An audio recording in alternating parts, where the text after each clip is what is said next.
Bonjour à ceux qui sont déjà rejoints. Je vais donc laisser la parole à Marie et Gisèle qui sont connectées pour faire l'introduction de ce webinaire qui a pour objectif de vous présenter un nouvel accord qui a été signé dans la branche de la distribution des papiers cartons. Et j'insiste peut-être sur ce point, alors autant pour les entreprises connectées, mais peut-être plutôt pour mes collègues en interne qui sont présents. Puisque dans la branche du papier carton, nous avons plusieurs secteurs différents. Effectivement, là, on est uniquement sur la branche de la distribution des papiers cartons, donc qui relève de la convention collective de l'IDCC 3224. Voilà, donc c'est important de bien le préciser pour bien qu'on mesure le périmètre. Et je vous laisse la parole, Gisèle ou Marie, ou Gisèle et Marie. Alors, je vais démarrer. Donc, Marie Vallon, de la Confédération des grossistes de France. Donc, je suis la directrice des affaires sociales et formation de la structure. Et à ce titre-là, nous assurons le secrétariat de la branche pour la fédération patronale FDPE, qui est l'Association française des distributeurs de papier et d'emballage, et qui est en charge des négociations dans la branche de la distribution papier-carton. Donc, on est sur le volet distribution et comme vous le disiez Clément très justement, c'est l'IDCC 3224. Voilà, peut-être Gisèle. Oui, je te remercie Marie. Donc, je suis Gisèle Niabo, je suis la directrice des ressources humaines de la société INAPA France, qui est un distributeur. Là, je suis plutôt ma casquette de présidente de la commission sociale. Donc, je remplace Monsieur Benjamin Geoffroy, qui est le président de l'AFDPE, qui est la fédération qui rassemble les distributeurs de papier carton. Donc, comme le disait Marie, on est accompagné par la CGF pour l'aspect social. Donc, j'ai Isabelle Métrange qui est aussi présente à ce webinaire qui co-anime avec moi cette commission sociale, notamment pour la négociation des minima sociaux, donc la grille des salaires, mais également sur des sujets qui nous tiennent à cœur dans notre dynamique sociale au sein des entreprises, la formation. Donc, c'est vrai que je suis ravie effectivement d'être là auprès de vous tous pour enfin, vous présenter les modalités de cet accord, puisqu'aujourd'hui, la formation est un levier, vous le savez, au sein de l'entreprise, un levier et un enjeu de performance pour permettre à nos collaborateurs d'être employables, d'être dans la productivité, d'être dans l'adaptabilité. On sait qu'aujourd'hui, on a un monde qui est en constante évolution et permettre à nos collaborateurs d'être dans le confort et être tout simplement aptes à occuper de nouvelles fonctions ou de nouveaux enjeux, c'est plus que profitable pour tous. Donc, c'est très important d'être réunis autour de sujets qui sont communs, sur lesquels il n'y a aucun débat. Mais encore une fois, j'ai envie de vous dire que la FDPE, c'est une fédération qui regroupe donc un secteur, la distribution papier-carton, et qu'on est plus fort ensemble. Bon, ça, c'est les proverbes africains que je connais. Ensemble, on est plus fort.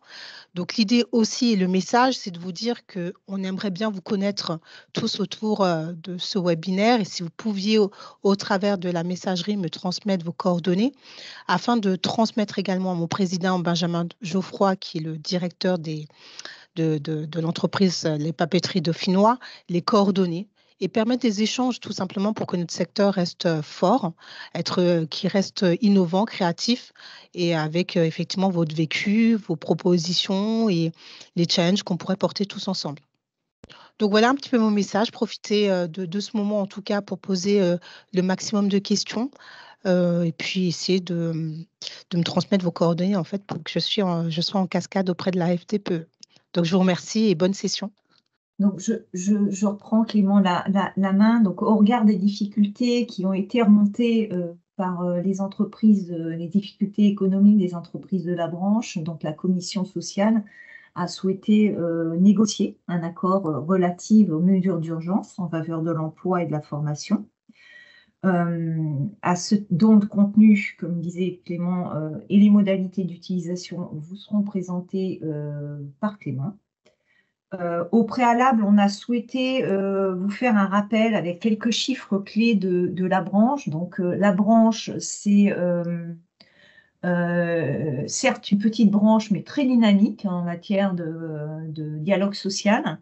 Donc, c'est 225 entreprises qui applique la convention collective. C'est 3800 salariés qui étaient présents au 31 décembre 2020, en sachant que ces chiffres-là, on va les réactualiser dans la mesure où, à travers l'OPCO, nous allons réactualiser et nous avons lancé effectivement une enquête pour pouvoir réactualiser ces chiffres. Donc, j'imagine pour les entreprises qui sont présentes que vous avez dû recevoir un questionnaire assez récemment ou la semaine dernière. C'est en moyenne une moyenne d'âge de 47 ans, une ancienneté moyenne des salariés dans la branche de à peu près 13 ans. Et c'est une répartition, somme toute équilibrée entre les hommes et les femmes, au regard de branches que, en tout cas, la CGF peut connaître, avec 56% d'hommes et 44% de femmes. On va peut-être passer à la slide d'après, Clément, s'il vous plaît. Voilà, c'est une branche qui génère à peu près 1,375 milliards d'euros de chiffre d'affaires en 2020, mais avec quand même 53% des entreprises qui ont vu leur chiffre d'affaires diminuer par rapport à 2019. Au niveau, pour l'essentiel, ce sont des salariés qui sont embauchés en CDI. Donc, c'est une branche qui n'a pas recours à du CDD, donc c'est plutôt positif, avec une large majorité d'employés et d'ouvriers, 58%, 9% de techniciens et d'agents de maîtrise, et puis dans la catégorie socio-professionnelle des ingénieurs et cadres, 33%. S'il vous plaît. En termes de profil, effectivement, des entreprises, c'est essentiellement des petites structures, des TPE et PME pour 63%. Et après, effectivement, 20% d'entreprises entre 10 et 19 salariés, 11% entre 29 et 49 salariés et 5% d'entreprises qui ont un effectif salarié au-delà de 50. Voilà. Pour vous dresser un peu un panorama de synthèse de ce que représente la branche en termes de poids économique et de nombre de salariés et de nombre d'entreprises. Donc, je pense que Clément, sauf s'il y a des questions, on peut passer de manière concrète à ce que va pouvoir apporter l'accord qu'on a pu signer pour les entreprises. Très bien. Alors, effectivement, alors déjà, pour les entreprises éventuellement autour de la table qui ne seraient pas, entre guillemets, habituées du dispositif de mesure d'urgence, je fais juste un petit rappel. Donc, une branche professionnelle, donc via sa CPNE, peut effectivement signer un accord dit de mesure d'urgence, donc qui acte dans l'accord effectivement d'une situation économique complexe, on va dire, dégradée, une situation qui se veut conjoncturelle. C'est-à-dire qu'effectivement, la situation du constat ne doit pas être structurelle, mais vraiment sur une période donnée. Donc, la plupart des accords qui sont signés, et d'ailleurs c'est le cas de celui qu'on vous présente ce matin, ont une durée de 2 ans. Donc, c'est un accord qui a été donc signé, vous le voyez à l'écran, en fin d'année 2023, donc le 28 novembre, avec un déploiement en fait, de l'accord à partir du 1er janvier 2024. Donc, on est vraiment sur 2 années pleines d'exercice. Donc, on aura 2024 et 2025. OPCO 2I, en fait, pour les branches qui ont des accords de mesure d'urgence, sanctuarise des fonds pour accompagner dans l'année effectivement les problématiques qui sont listées dans ces accords. Voilà, juste petit parallèle avec la situation actuelle. On a au sein d'OPCO 2I donc 29 branches professionnelles différentes. On est aujourd'hui à peu près à une vingtaine d'accords qui sont actuellement déployables. Voilà, ça vous donne aussi une idée du périmètre hein, sur l'intégralité des branches de l'industrie. Donc l'accord qui nous concerne aujourd'hui donc vise effectivement des salariés et des entreprises qui sont du périmètre que l'on a évoqué précédemment, donc le périmètre de l'IDCC 3224, Convention collective de la distribution de commerce de gros des papiers cartons. Donc un des principaux objectifs de l'accord hein, qu'on vous a repris ici, c'est effectivement de financer tout ce qui relève des frais de formation engagés par une entreprise du périmètre de l'accord. L'accord, en fait, liste des orientations sur lesquelles, effectivement, nous devons nous tenir, entre guillemets. Donc, effectivement, il est précisé dans l'accord que les formations qui peuvent être éligibles sont des formations de trois thématiques principales. Donc, on a une première action qui touche aux formations cœur de métier. Donc, cœur de métier pour les équipes logistiques, les équipes de domaine commercial, ou cœur de métier aussi qui va toucher à la fonction d'animation d'équipe. C'est aussi un point, alors Gisèle et Marie, je vous laisserai compléter aussi, parce que c'est aussi quelque chose qui est quelque part nouveau, entre guillemets, nous. On est plutôt sur des fonctions au niveau des entreprises et des salariés de la branche qui sont liées à des fonctions aussi commerciales ou des fonctions de logistique. Voilà, ce n'est pas une erreur de rédaction, loin de là, c'est vraiment plutôt des cibles que vous souhaitiez viser à travers votre accord de métier.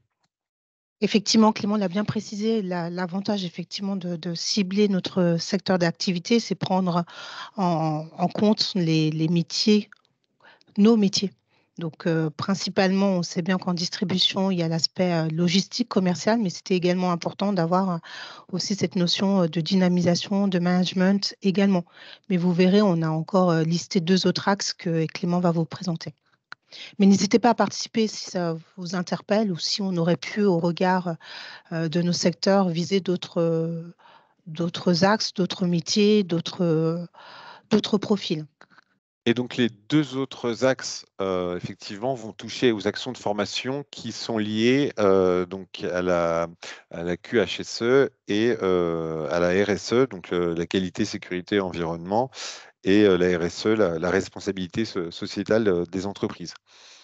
Dans ces 2 périmètres-là, hein, effectivement, on prend toutes les dimensions hein, des formations qui peuvent entrer dans ces thématiques. Donc, ça reste quand même quelque chose d'assez large, tout en étant quand même ciblé sur ces deux principales thématiques. Et enfin, le troisième axe qui va toucher donc du coup au domaine informatique. Je le précise, ça paraît évident, mais parce que c'est souvent des questions qu'on peut avoir, nous. Informatique, c'est pas la bureautique. Voilà, je me permets juste voilà, de bien le préciser parce que dans la mise en œuvre, après, on a souvent cette nature de questions. Donc, on n'est pas sur des formations bureautiques classiques, on va dire, Word, Excel, ce genre de thématiques. On est vraiment sur de l'informatique. Donc, un peu plus resserré. Donc voilà, on a une première définition de 3 thèmes, hein, vous voyez, qui peuvent être éligibles à l'accord. Donc, si vous avez des actions de formation qui vont toucher à l'un de ces thèmes, effectivement, ayez le réflexe de vous dire, je peux effectivement bénéficier de fonds au niveau de la prise en charge de mes actions de formation. Alors, juste Oui. Clément, alors je ne retrouve pas. Ce qui est important à dire, que là, on est sur des formations hors action de formation obligatoire. Tout à fait, oui. Oui, exactement. Les formations dites obligatoires, elles relèvent des responsabilités des employeurs à ce stade. Non, mais c'est important de Tout à fait. le dire.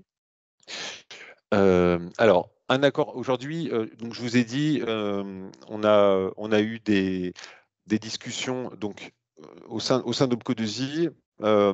les décisions sont prises, sont validées par des instances. Donc, on a 2 instances particulièrement. Donc, la commission dite des dispositifs de mesure d'urgence, donc qui a étudié cet accord, reste à entériner par notre conseil d'administration qui se tient la semaine prochaine. Hein, donc, le délai est vraiment court. On aura une décision assez rapide. Comme je vous ai dit, on a quand même beaucoup d'accords à date qui sont déployés. Donc, ce qui est important de bien préciser, et ça au niveau des entreprises, vous allez être amené à devoir justifier entre guillemets de cet état. C'est-à-dire que pour bénéficier des financements dans le cadre des accords de mesure d'urgence, les entreprises doivent se déclarer en difficulté. Elles doivent se déclarer en difficulté au regard d'une notion juridique. Hein. On a un article du Code du travail, le 1233.3 du Code du travail, dans lequel vous avez une notion de difficultés qui peuvent être mises en avant par les entreprises autour de 3 principales situations. Donc, on a une première difficulté qui est une difficulté économique qui va être caractérisée en fait par la production entre guillemets d'indicateurs économiques qui vont pouvoir justifier du fait que l'entreprise se situe en difficulté économique. Donc ça peut être par exemple une baisse des commandes, une baisse d'un chiffre d'affaires, une perte d'exploitation. On est vraiment plutôt sur cette partie-là dans une dimension chiffrée que l'entreprise pourra formaliser pour bénéficier de ces fonds. Le deuxième point au niveau de cet article peut mettre en avant effectivement, et là on a quand même beaucoup de situations aujourd'hui d'entreprises dans ce cas-là, hein, des mutations technologiques. Vous êtes confronté effectivement à des nécessités de revoir par exemple une chaîne de production, alors que ce soit global ou même des fois plus confidentiel sur cette chaîne de production. Donc vous êtes soumis à des mutations technologiques qui nécessitent la formation derrière de vos salariés. Vous pouvez effectivement vous prémunir de cet axe pour pouvoir bénéficier des fonds. Et en troisième point, c'est une réorganisation de l'entreprise qui va être nécessaire à la sauvegarde de sa compétitivité. Alors, vous le voyez aujourd'hui, effectivement, c'est vrai que c'est un point d'entrée. On demande à avoir cette notion de difficulté pour pouvoir bénéficier des fonds. Globalement, on est quand même sur des situations qui sont assez larges, qui vont vous permettre de prendre le maximum de cas pour pouvoir bénéficier de ces fonds. Au niveau de nos équipes, les équipes de 2i ont aussi ce rôle pour vous aider, vous accompagner justement à peut-être formaliser aussi cette situation. Alors sachez que ces 3 critères, justement, en plus, on les maîtrise plutôt bien puisque ce sont des critères qui ont été utilisés les années antérieures pour que les entreprises puissent bénéficier notamment de fonds, alors sur un autre dispositif, mais de fonds du FNE. Donc c'est vrai que voilà, nous, on a quand même cette connaissance et ce rôle à jouer justement pour aider les entreprises aussi à formaliser leurs demandes. Clément, vous C'est le avez une point d'entrée. question. Oui, Vous avez une question j'avais pas sur vu. Oui. les 3 notions sont cumulatives? Non, c'est une notion qui s'envisage de manière individuelle, j'ai envie de dire. Ce ne sont pas des axes cumulatifs. On Donc, peut reprendre Clément sur oui, les 3 aspects je vais parce revenir dessus. qu'effectivement, ça peut paraître, enfin, dans cette notion, ça peut paraître difficile à justifier, peut-être dans certaines situations ou pas, mais il faut vraiment regarder au regard très large. La réorganisation de l'entreprise, ça peut être vraiment une évolution, par exemple, sur un logiciel nécessaire au niveau de l'entreprise pour une formation. Ça peut être aussi, dans le cadre du management, accompagner de nouvelles générations. C'est pas forcément, faut pas se dire que c'est une grande transformation aussi nécessaire pour pouvoir monter un dossier et pour avoir le bénéfice d'une formation. Exactement, et d'ailleurs, je pense que je reviens juste sur cette slide, hein. Vous voyez, dans ce qui a été présenté, on est quand même sur un périmètre à plus de 60 d'entreprises, vraiment des petites structures de moins de 10 salariés.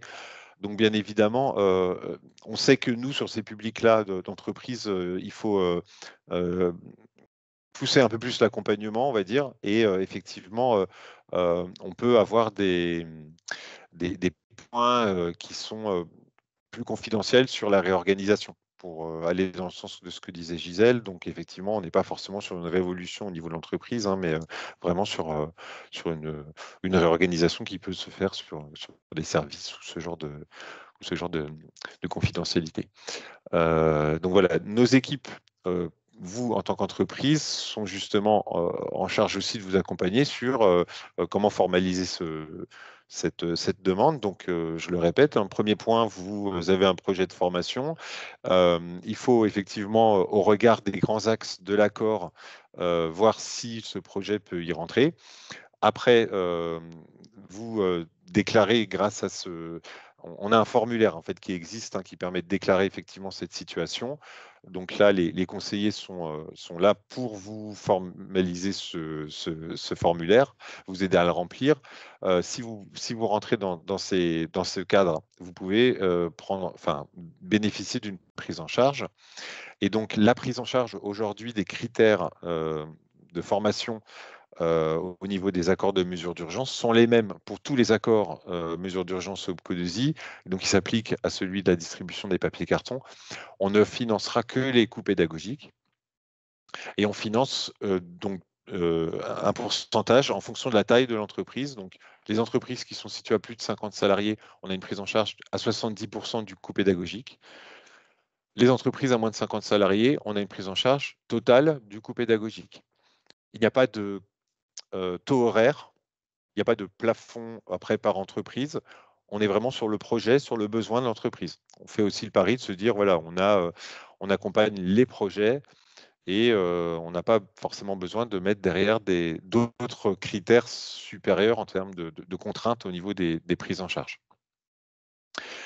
Alors, pour les entreprises qui sont au-dessus qui sont connectées, éventuellement, si les contacts n'étaient pas établis aujourd'hui ou l'avaient été, on va dire, de manière plus ancienne avec les régions, je vous ai remis dans la présentation ici un lien.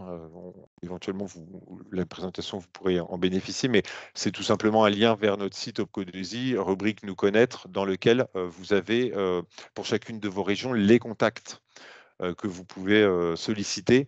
D'ailleurs, il y en a quelques-uns qui sont connectés aujourd'hui pour justement connaître un peu plus en détail les conditions de déploiement de votre accord. Cet accord, donc, je vous l'ai dit, il a une durée de 2 ans. Aujourd'hui, on parle exclusivement de la période de l'année 2024. Nous, on a des systèmes de fonctionnement annuels en termes de budget, donc on accompagnera l'accord pour la partie 2025, mais sur des conditions qui seront définies justement pour l'exercice 2025. Pour l'instant, on n'est vraiment que sur le 2024. Et après, je vous laisserai la parole. Si vous avez des questions, vraiment, n'hésitez pas. Moi, je vous invite aussi à ne pas trop attendre. Ça, c'est un conseil aussi, ce qu'on constate dans le déploiement de certains types d'accords.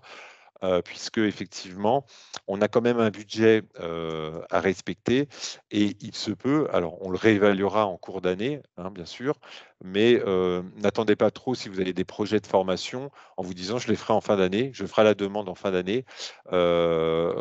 On peut se confronter des fois à se dire là, l'intégralité des budgets pour le déploiement de cet accord ont été mobilisés par d'autres entreprises, hein, de la branche, bien sûr. Donc voilà, il ne faut pas non plus se dire j'attends trop en deuxième partie d'année, entre guillemets, pour formaliser mes demandes de formation. Vous pouvez faire des demandes de prise en charge sur des formations qui vont se tenir 3-4 mois après, hein, si elles sont déjà prévues. Mais vraiment, je vous invite à ne pas attendre à formaliser le projet. Quand nous, on donne un accord, les fonds sont sanctuarisés, on le respecte, on s'y tient. En revanche, effectivement, si le projet nous arrive un peu tard, on va dire, et que éventuellement les budgets auront été utilisés, on ne pourra pas lui donner une suite favorable. Voilà, on en est encore très loin, parce qu'on ne l'a pas encore du tout déployé, mais voilà, c'est quand même important aussi de bien le préciser. Alors, on a quelques questions, je vois de la part de... Ce dispositif se place à quel niveau dans la hiérarchie de l'utilisation des dispositifs financiers?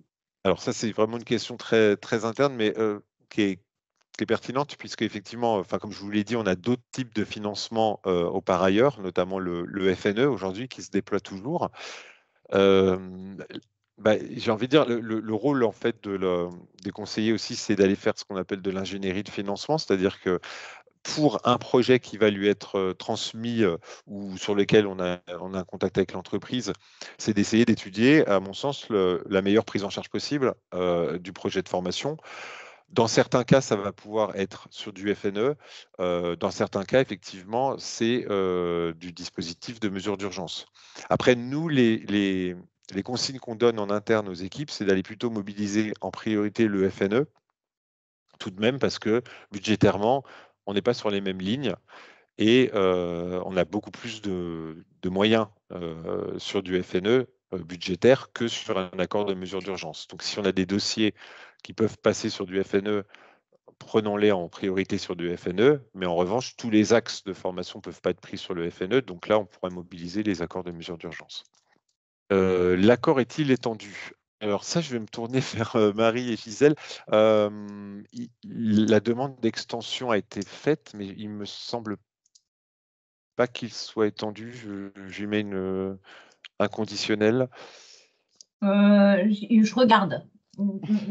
Si vous pouvez répondre à la question suivante, je regarde. On a fait la demande, ça c'est sûr, mais c'est vrai qu'on n'a pas. Oui, non, l'avis d'extension est paru au journal officiel, mais il faut que je vérifie, là, il faut me laisser 5 minutes, le temps que vous répondiez à la question suivante. Bon. Alors, la question de Guillaumard, c'est à peu près la même réponse que pour le FNE, hein. C'est-à-dire qu'effectivement, alors on n'a pas de critère d'obligation de se dire à tout prix l'entreprise doit avoir mobilisé son enveloppe de plan de moins de 50. C'est pas un critère aujourd'hui bloquant. Mais maintenant, toujours dans cette optique de se dire on a des fonds FNE, on a des fonds du plan moins de 50, on a des fonds des accords de mesure d'urgence, entre guillemets, dans ce triptyque-là, pour moi, c'est les accords de mesure d'urgence qui ont aujourd'hui le moins doté budgétairement. Donc, il faut peut-être d'abord explorer d'autres pistes de financement possibles, et le plan, effectivement, c'est une option. Le FNE, on en a parlé tout à l'heure. Et après, effectivement, les accords de mesure d'urgence.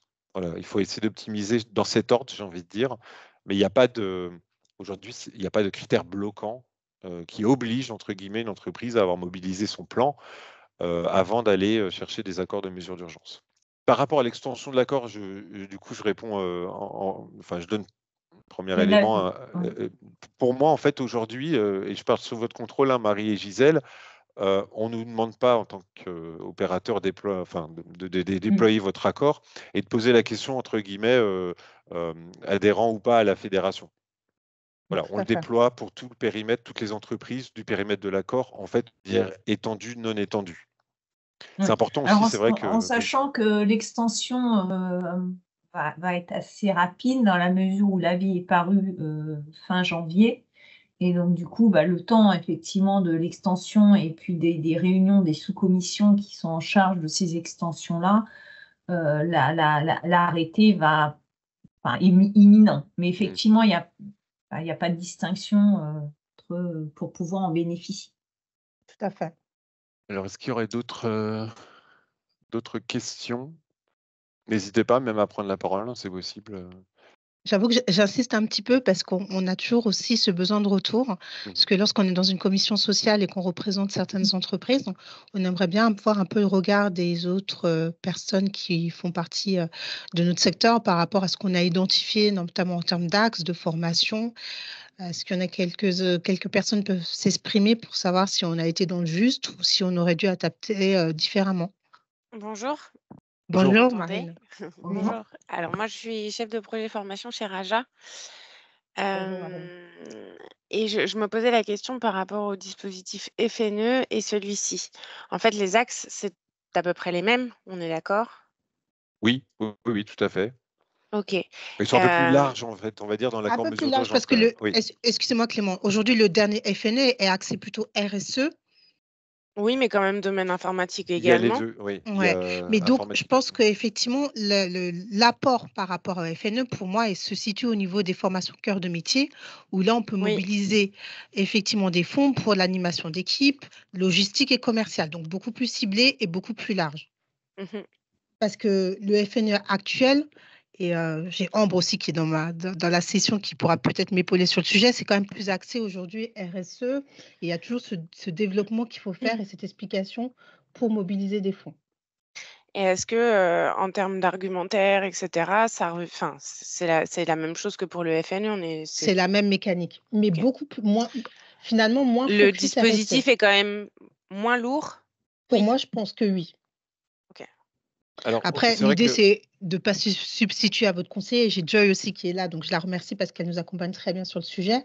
Elle vous guide. Et donc, effectivement, dans l'argumentaire, ça vous permet quand même d'orienter par rapport à votre situation, vos projets et également ce que vous souhaitez mettre en place pour être dans, comme on disait, dans cette compétitivité. Merci.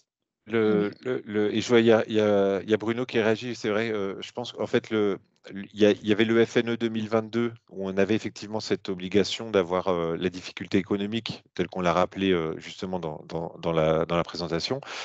Le FNE 2023 n'a plus cette obligation, c'est-à-dire que toutes les entreprises peuvent bénéficier des fonds, par contre, c'est sur des axes précis.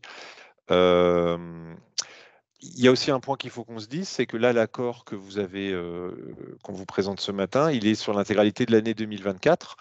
Le FNE dont on parle, c'est le FNE 2023, alors parce qu'on a obtenu aussi des négociations avec le ministère du Travail, se poursuit sur ce début d'année 2024, mais qui à un moment donné va s'arrêter.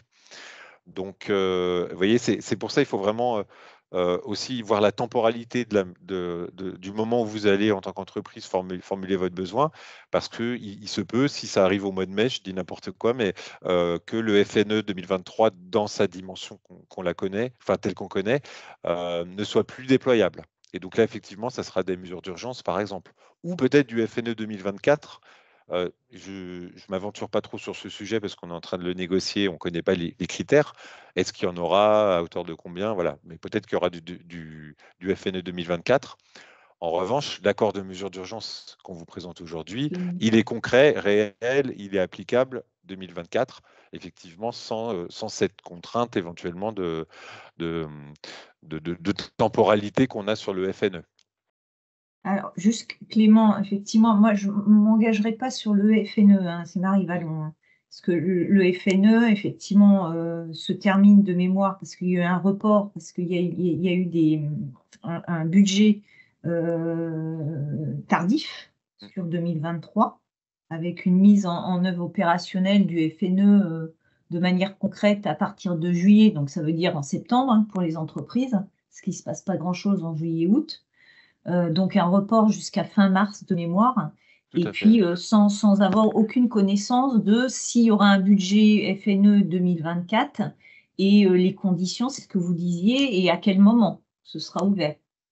Alors que ce que vous disiez très justement, en tout cas, les fonds sur ces mesures d'urgence, c'est 2024, dans les conditions que vous avez effectivement soulevées. Mais bon, c'est un peu plus stabilisé, en tout cas, ce dispositif-là que le dispositif FNE aujourd'hui. Oui, exactement. Oui. Voilà, là, c'est déployable, entre guillemets, rapidement, sans cette notion de temps. Mais après, voilà, la question, effectivement, c'est et je pense que Gisèle l'a bien exprimé, selon moi, c'est de dire, bah voilà, c'est aussi le conseiller qui va, à un moment donné, pouvoir vous orienter aussi votre construction budgétaire par rapport à vos projets. Il y a d'autres questions ou pas? Bon, mais je pense qu'on a été clair. Alors peut-être, s'il n'y a pas de questions, on va partir de ce principe. Donc, bah, écoutez, merci. Alors, donc le webinaire a été enregistré. Hein. Si vous avez aussi, même Marie et Gisèle, hein, je vous invite, je peux vous transférer les liens pour éventuellement communiquer. Oui.